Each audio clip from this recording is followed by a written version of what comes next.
Welcome to Series 3 of the CHLL podcast. We are CHLL, Callie, Heather, Lois, and Louise, and we are excited to share our experiences with you of when we hosted an intergenerational dinner this past summer.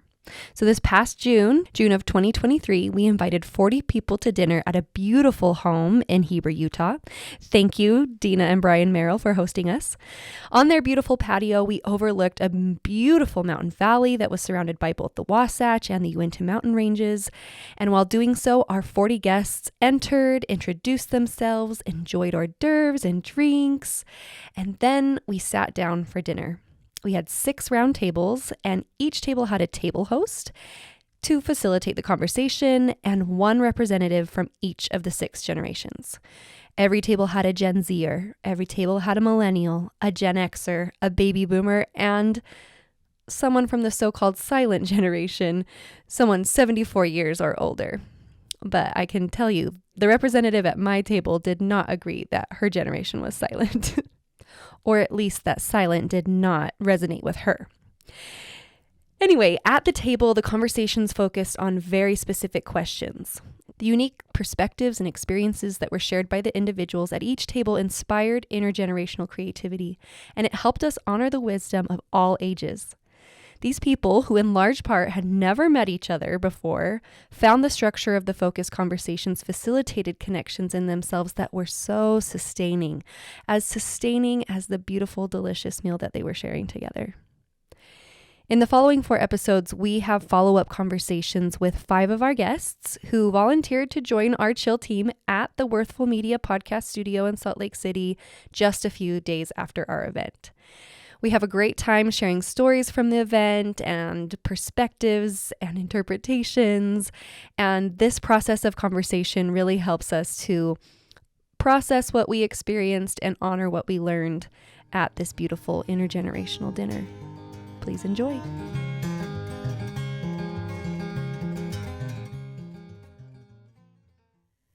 Okay, well, we have all our chillers here now for our final episode of this series.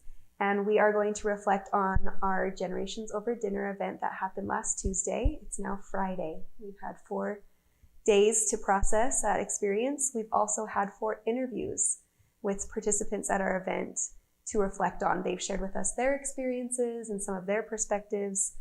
And I know we have a lot to say about what we felt and experienced just this week. So, how was the dinner for you guys? I'll start. It so far exceeded my expectations. Now, being the hostess and being a topic guide and all of that, I was jumping in and out of various roles and getting up from the table and checking on dinner and things. And but that didn't distract from the power of what happened at my table.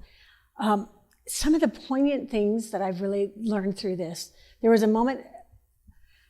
Eric shared this when we interviewed him about his family doing smack talk. And when he brought that up at the table, it was like electric around the table because he was trying to make the point that in his Jewish communities, they were always intergenerational. And when did they ever become separate? And when he described the role of smack talk in the older generations, teaching the younger generations, suddenly smack talk was the great equalizer. It was the language that everybody at every generation spoke in that family, and it's how they taught them the important things. And when he described it as, I know this about you, I know what I can teach you about and what I can't, and this is where I'm teaching you to be tough, this is where I'm giving you your skills to grow up, suddenly the wisdom of smack talk was revealed to me as the way families pass on boundaries and understanding and build resilience in each other because they all know that language. And what a great equalizer between the generations that was. It was really quite an epiphany for me. And in complement to it, when Eric was talking about his culture, then Justin talked about Native American culture. And we talked about the kindness in that culture that we asked, was there something similar to smack talk in the Native American culture? And for him, it was just the kindness and the generosity and the respect. You always respect your elders. But as he spoke, the whole flavor of his words and his stories shifted to the more gentle, thoughtful, reflective essence and of the Native people who joined us that night. And it was a stark contrast and yet a similarity that in each culture you grow up in, including for a couple people at the table in the Mormon culture, and what's Mormon nice compared to how kindness works in the Navajo Nation, compared to smack talk is kindness in that Jewish community. And the distinctions between those communities were really lovely, and I learned a lot about that. And then in contrast, and we came together, and somebody mentioned that the separateness is, capitalism promotes the separateness and tries to divide us. And then I reflected back on how those three communities were described, those three cultures were described, and I realized the importance and the critical nature that we do this work so that our communities do turn to each other.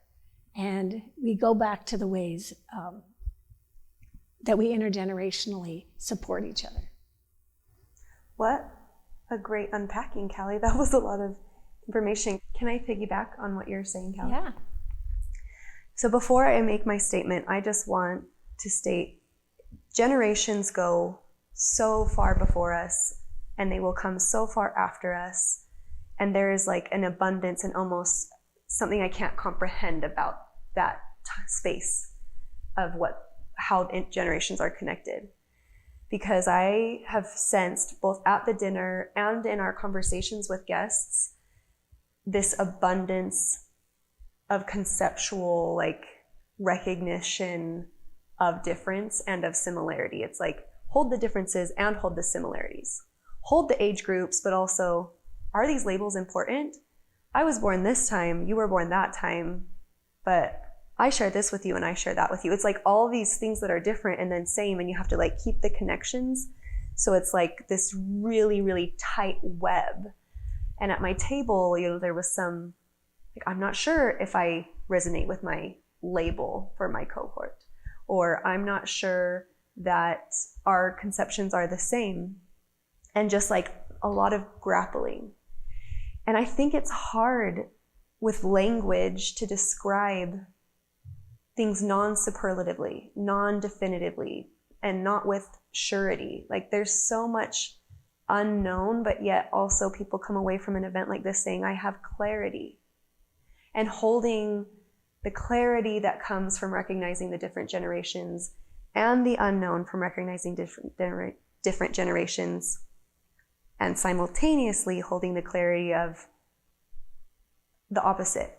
There's not, maybe there shouldn't really be these differences between the generations. Like, you were 30 once, I'm 30 now. Mm-hmm. We share so much that's the same, and like that we are different generations, maybe that doesn't matter as much. It just, I feel so full, and I feel kind of dumb because it's so much stuff. I don't know how to hold all of it, but I feel that I want to be a part of it. I feel that I want to connect. And you just like entered several different topics: culture, nature, generations, like and you talked in your episode with your guests, there are all these different bridges to cross. And like, am I going to be able to make that big of a journey in my life? Because there's so many bridges to cross. And there's so many, like a bridge goes from something different from one thing to another thing. And there's like a separateness, but there's also so many paths and trails that aren't bridges that I just want to go on that aren't going to span a difference. They're going to be a unified thing of similarity.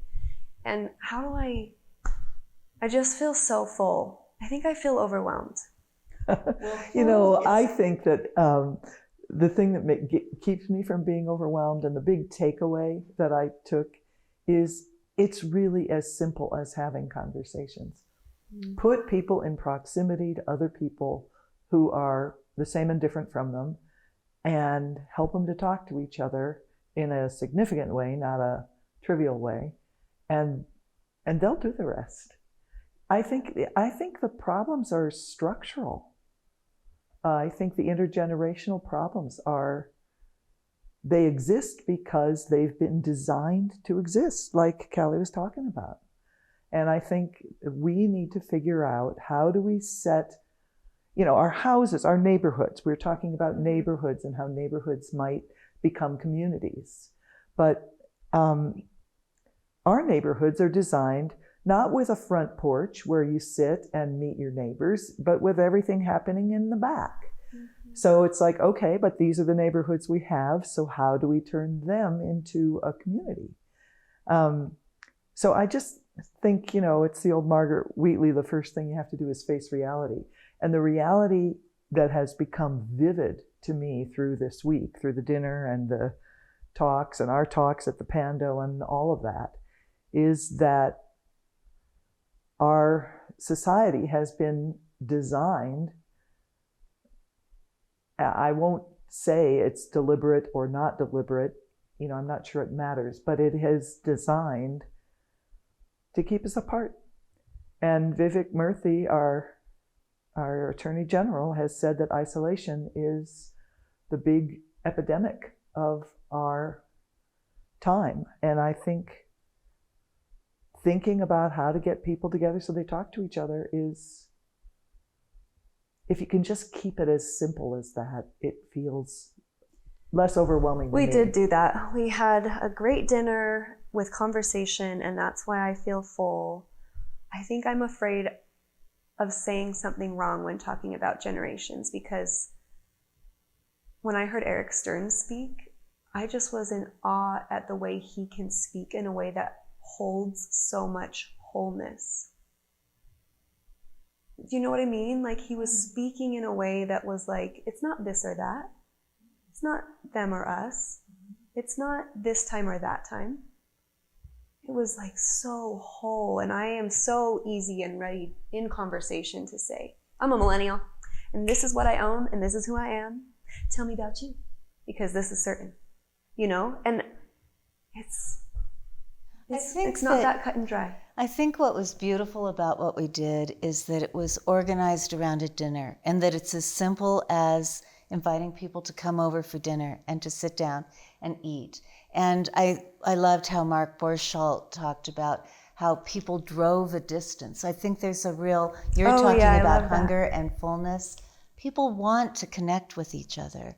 And while I think these generational frameworks that name, they are useful, but that's all they are. They're just useful to use as a tool to look at and say, oh, when was this person born and what happened in that era? And then you let it go. It's like maps. Maps are a way to get there, but if we let the map be the thing, we lose the place and the journey and the experience. Mm-hmm. And, when you're talking about design, there's so much pressure on all of us through media and just societal expectations to be smart or to be, in any kind of a particular way. But when we sit down with each other, look at each other, talk to each other, we realize that we have so much in common, and that's not the goal. I mean, our differences are as important as our commonalities are, and we just want to surface what is there. And I think that the dinner did that in a really beautiful way, and I think people are longing for that. People are looking for comfortable ways to sit down together. And wouldn't it be nice if in our schools and in our classrooms we had comfortable spaces for children to come into, that we weren't thinking this needs to be a high-stress place where everybody performs, right? But really, the goal is people come, they share, they're real, they're telling the truth, they leave with something they didn't have when they came, they feel more confident, they feel more seen. And if they make a mistake about saying something about a generation, like I'm afraid of, you're safe, and it's okay. Yeah. Well, you know about mistakes. I mean, mistakes. Of course you do, because you know about the studio thinking framework. You're right. I mean, you know what it is to be an artist. You know mistakes are absolutely essential. Mm-hmm. You have to make mistakes. Mm-hmm. This is why people go to other countries and go out drinking and find that their Spanish is suddenly remarkable. I mean, it's like when your inhibitions go down. Yeah. Then they're making lots of mistakes, but they're busy communicating with people and not caring about the mistakes. So I think we get ourselves wound up into seeing mistakes as the occasion of being seen to be dumb or foolish or silly or not enough in one way or another, and that we have to keep on recognizing mistakes as opportunities to do it a different way, opportunities to see another possibility, opportunities to say, yeah, wow, what's that? Just to get curious. So I'm surprised to hear you say this about mistakes, because we've had some really hard conversations the last few years about our Native American Curriculum Initiative, going into historical trauma and really painful situations. And one of our first principles in our guiding principles is we're going to make mistakes, and everyone has to accept you're going to make mistakes, because the conversation takes precedence over your ego, and what we give each other is the grace to teach each other, to elevate us.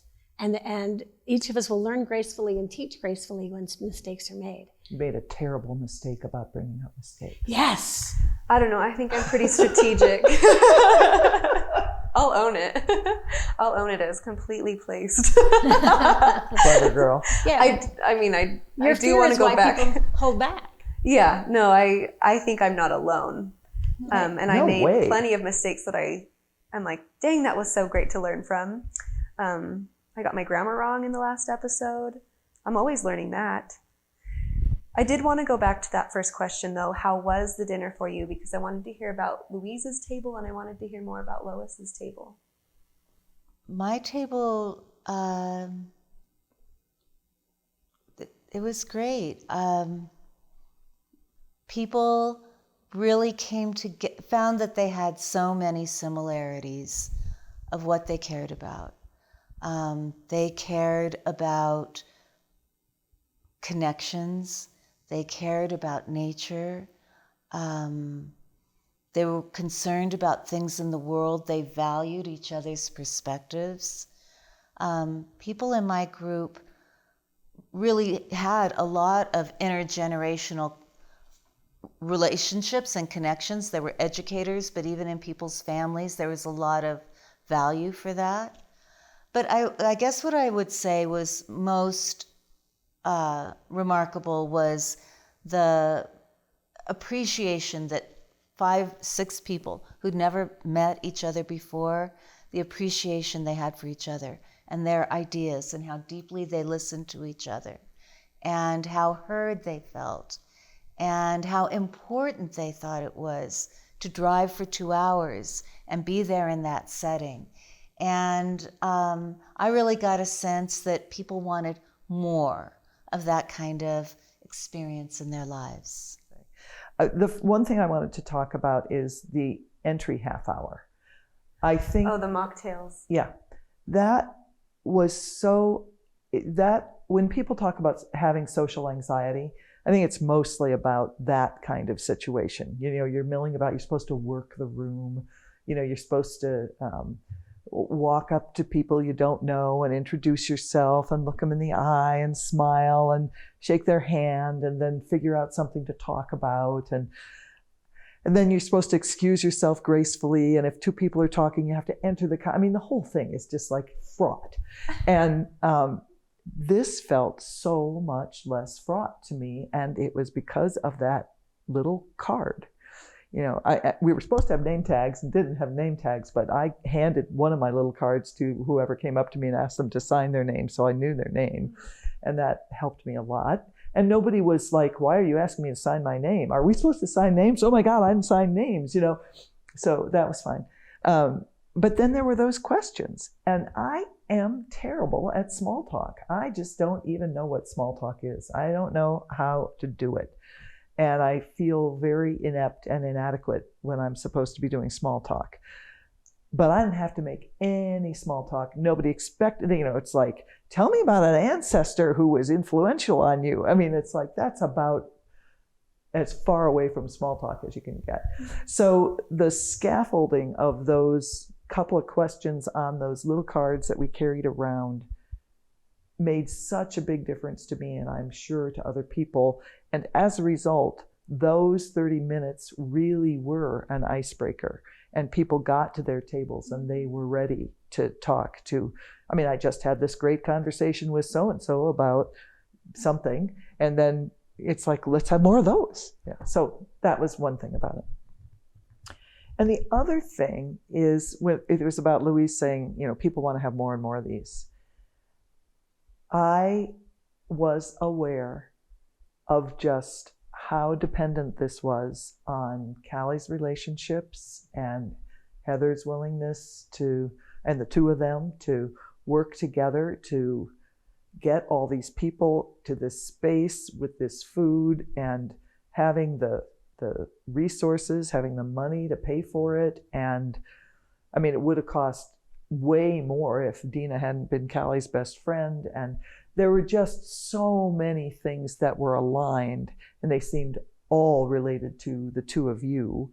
And, Louise and I did a lot with thinking about questions and stuff. But when I think about what I did, it was so not a lot compared to what you did. And the amount of work and the amount of serendipity that could occur because of all the work you've been doing here for, 35 or 40 years. It's like, wow, so how do we go to another audience and say, yeah, you can do it too? Well, and I think you can, though, because what I really think is it's about leadership. And so, there's all of the privileges that you have that you brought to this, and we're able to do something kind of grandiose, 40 people and caterers and all of that.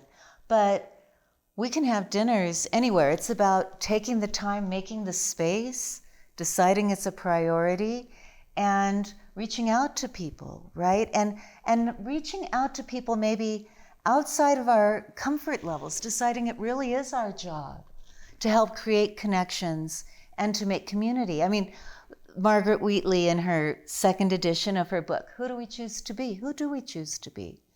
Do we choose to be people who are going to be building more strength and courage in our communities because we recognize we actually have each other's backs? We actually want the same things. And we give people the opportunity to discover that themselves and to name themselves what they think is important. And we all learn from that, right? I mean, we can act as though we kind of know what we think people want, but we don't. We have to listen, right? I mean, I think that's a reason why there's so much division in this country, because we've sort of decided what those people want and what we want, and we don't really know underneath what people really want. I thought that was really interesting I believe it was in the conversation that you had, was it with Mark and Christine? Was that you talking to Mark? Yeah, Mark and Christine. Because Mark and Christine talked about the differences from generations to gender to all of these different ways that we identify ourselves racially, but then to politics they went. And I think that's the real opportunity. How do we all take some responsibility and invite 6 people, invite 10 people, and encourage them to do the same? It's not about waiting for someone else to do it who's got a big budget or whose job it is, but really recognizing, what do we need now? And I think what we need is each other. We need community, we need conversation, we need understanding, we need a collective purpose. I wonder if politics is one of those down the road things that you might not have your first date talking about it. I was talking with my husband this morning, and he was telling me that, so in Cambridge, where I live, the city transportation office has been dedicated to dedicating bike lanes on all the streets all over Cambridge. And of course, what that's doing is taking out lots and lots of parking spaces, lots and lots of parking spaces. And almost nobody in Cambridge has a garage. I have a garage that my car almost fits into. And so my husband's car can't. He's disabled. and so he can't walk to his car easily. And he was saying, I think these people in the transportation department are all young people, and they're militant about, climate change and getting the bike lanes, but the bike lanes aren't even being used, and there haven't been any studies that demonstrate that the bikes are safer with the bike lanes and that they're anyway, there's all these questions. And he was saying, I think I'm going to go back to our library branch where I met all those people the other day to talk about these things, because there are a lot of older seniors who are really have a lot to say, and I can go and I can find out if they want to talk about this issue, and then we can have a conversation about it. Maybe I make a flyer and put it on people's doors, and I was thinking, wow, this sounds like a community. I've never heard him talking about a community initiative like this. So, maybe that's what we have But maybe he makes it intergenerational. Well, he doesn't just go get the old people at the library. Well, he wouldn't just go get the old people. But it's like, but I'm thinking the minute you start to have an issue like that, people will come together, but people come together around issues because they have a stance. They have a position. So I'm wondering if we need to have conversations that are intergenerational before, you didn't have to protect your territory in this one. No, you didn't. And I think I also think you've really hit on something here. I think it's important to distinguish that I saw our goal more as the minimal standard of mental health and comfort, that we provide safety, we provide an opportunity to have an authentic experience so people can connect, and I listen to people heal different things. When Mark told Erin that her handwriting was beautiful, and she said, "Oh, thank you for saying that, because I have Parkinson's." We cannot predict the amount of healing that can come out of conversations, and it's about the conversation. And when people have access to healthy, healing conversations that validate who they are and what they bring to the world, that is when we will be more prepared to have hard conversations like politics and race and bike lanes. And bike lanes, yeah. That right now, what I think we really need is the restorative conversations to bring us into ourselves so we're ready for more. And part of the volatility in our country is because we're forcing conversations that we're not ready for. And people go in with a stance, which means they're not ready for a conversation. That's called a debate, not a conversation. And those conversations that we're forced into are often ones we don't care about anyhow.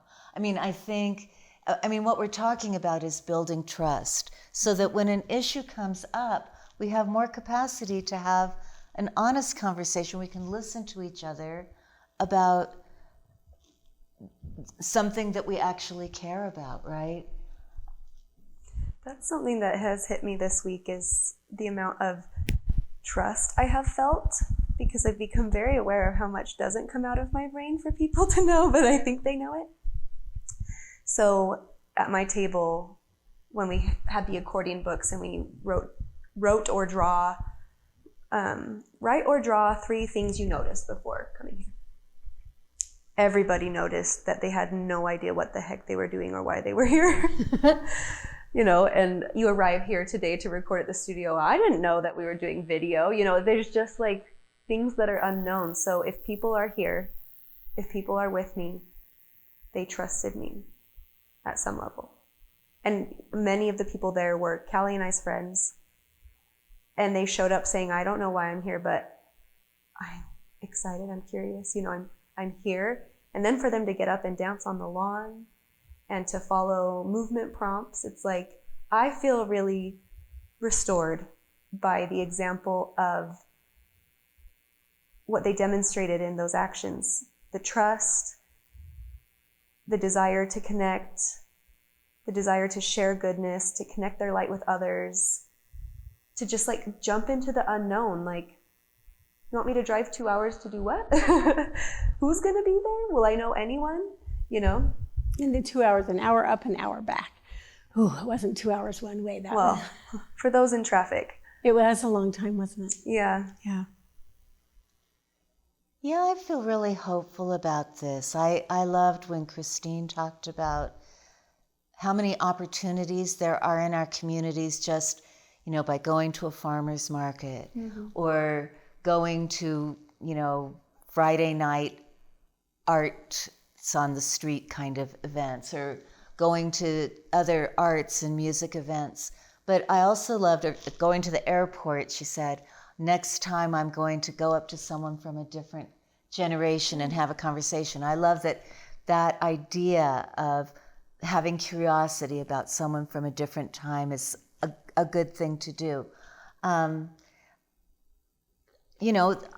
I feel hopeful because the way we came to this was from the organization Generations Over Dinner. They have a website.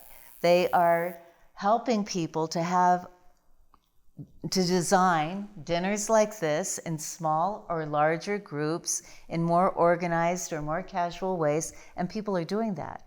And so that's what I also love about our podcast, right? Is that our podcast is a way that we can jump into a space and connect with other people who are also connecting with other people. So for me, I love that our CHLL podcast has moved in this series into a face-to-face environment with 40 people. And that when I go back to Oakland, California, Lois, maybe when she goes back to Boston, we can do something face-to-face. Maybe the people who came on Tuesday night will have and that we're connecting across organizations and initiatives. There's a real exchange of ideas here and ways to get at building community, building trust, having more understanding about what's important to do and what we all care about. That trust keeps coming back. And yes, Heather and I did use a lot of our social capital to get people there, but the trust went one layer further because we said to many of those people, we need some more people from the silent generation. We need some more people from the Z generation. Who can you bring? And they trusted us enough even to bring their friends and use their social capital to get people there. And that's another layer of trust. And that's out there. People have people who trust in them. And they have networks. We don't have to do everything, right? It's a rhizome kind I've heard you say we're asking our audience to use their networks. We asked our friends to use their networks, and part of our challenge here is how can each of us use our networks to activate our friends, to activate their friends, to activate their people, so that we can be like that beautiful pando tree and the community can grow. So we haven't mentioned yet that Louise got us very motivated to travel to the Pando, which is a group of aspen trees in Utah. It's an aspen tree. An aspen. It's a single organism made up of many trees. It's a single tree made up of many remnants. Remnants. Thank you. Do you want to describe it, Lois? And then please, what is it?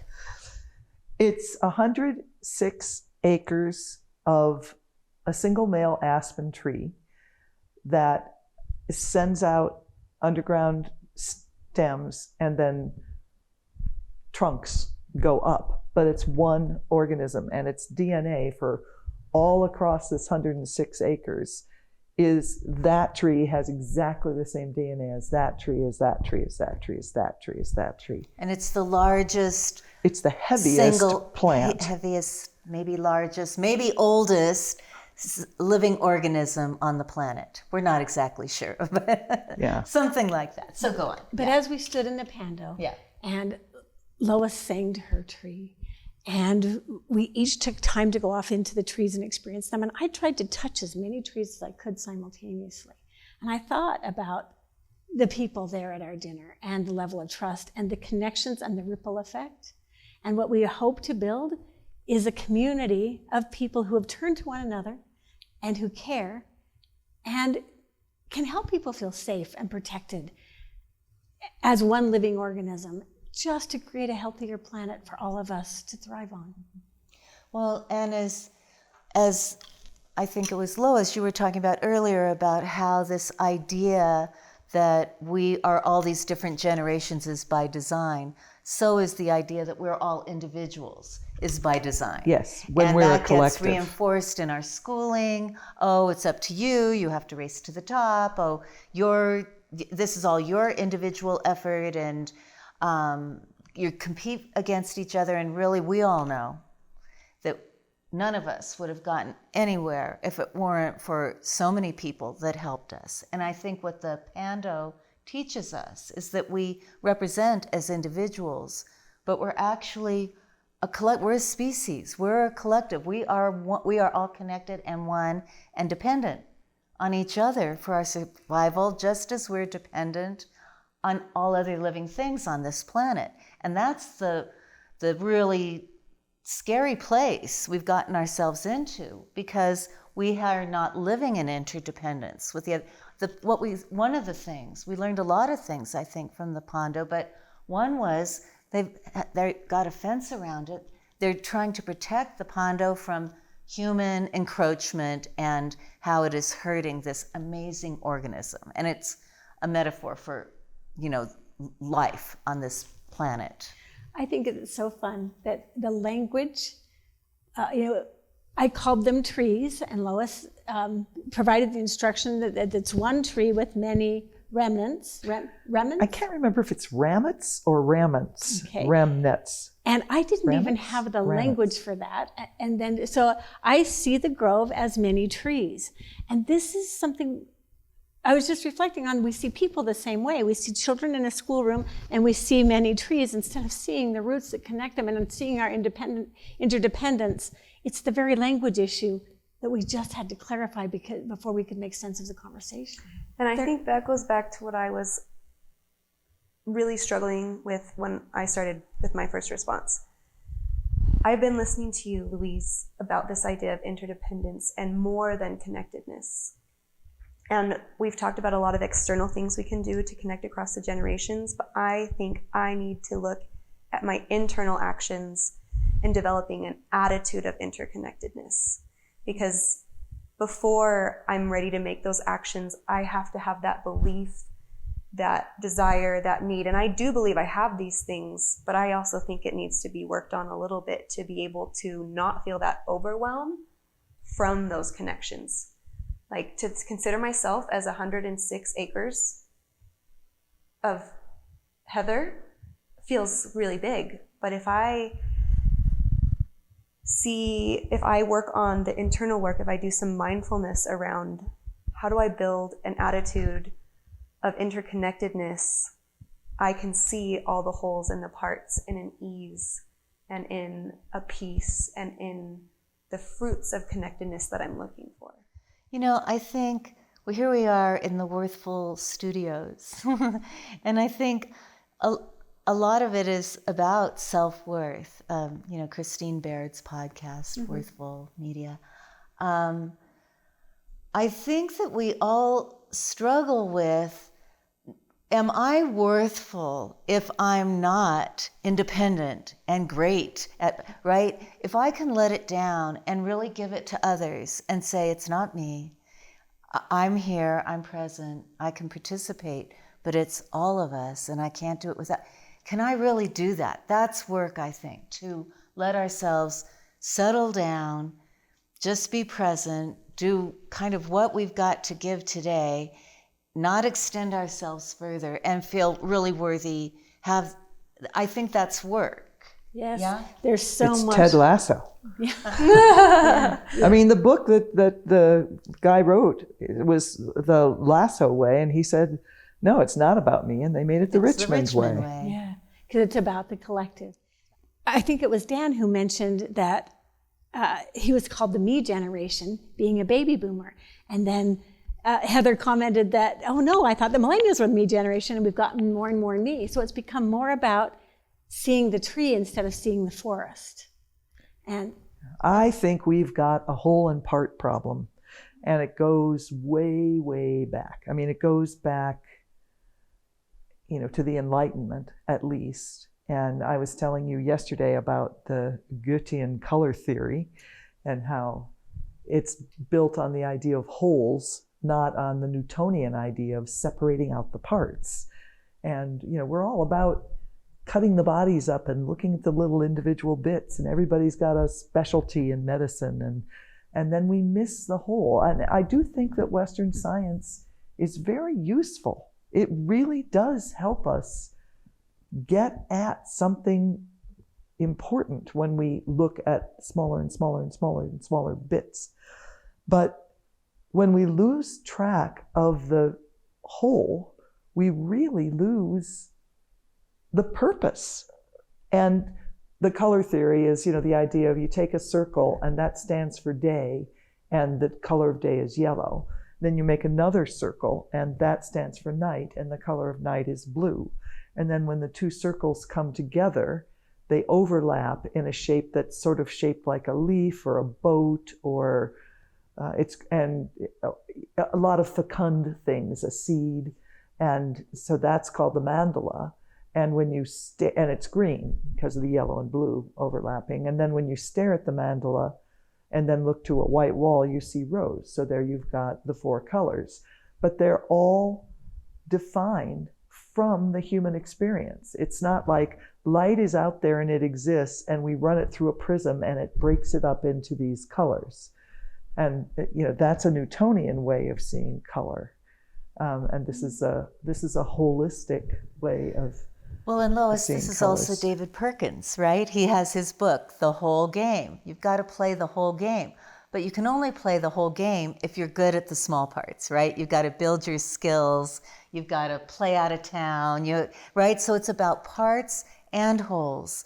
But we get so lost in the parts, staying with just the people who are learning how to build the skills, who never think about, how are we creating a team spirit or whatever the other parts are. Yeah, and you look at the reading wars and it's like, let's pit whole language against phonics. It's like, are you out of your minds? You gotta have whole language phonics. I mean, it's like not everything is why connected. would people spend so much time fighting about this method or that method when it's obvious that the methods have to go together? We got to get together. I like to say that's why Everything, Everywhere, All at Once won the Oscar, because it's the truly, greatest it's like title. my answer to everything. When someone's like, well, which way? I'm like, everywhere, everything, all at once. How about that? Absolutely. And vice versa. And vice versa. Everything, everywhere. Everything is connected, and vice versa. Well, maybe we're actually coming to that place where we really understand. Like we have such a big picture of everything, right? We now, because of the James Webb Telescope, we can see, galaxies and so we can see everywhere and everything, and we know, the microscopic workings inside our bodies, inside the ocean. It's like, whoa. So now we know so much, and we know about everything. What are we going to do with it? We've got knowledge, methods, purposes, and forms. So you were just talking about the knowledge dimension of everything has a knowledge dimension. There's the bits and the parts and the web and all of that. But I think the climate crisis is the purpose. It is the thing that pushes us and motivates us to put the parts back together. Now we're stumbling into what's the method, how are we going to do that, and what are the forms that those things are going to take. So we've got some real work to do, and unfortunately we have to do it very fast, and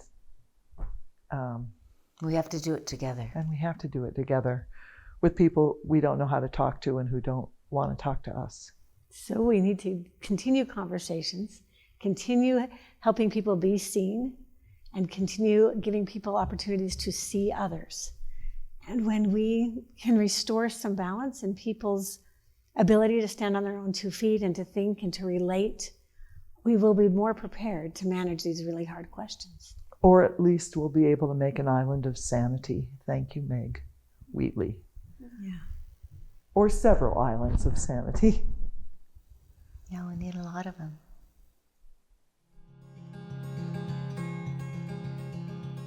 In a world full of complex challenges, we need more open-hearted opportunities to express ourselves.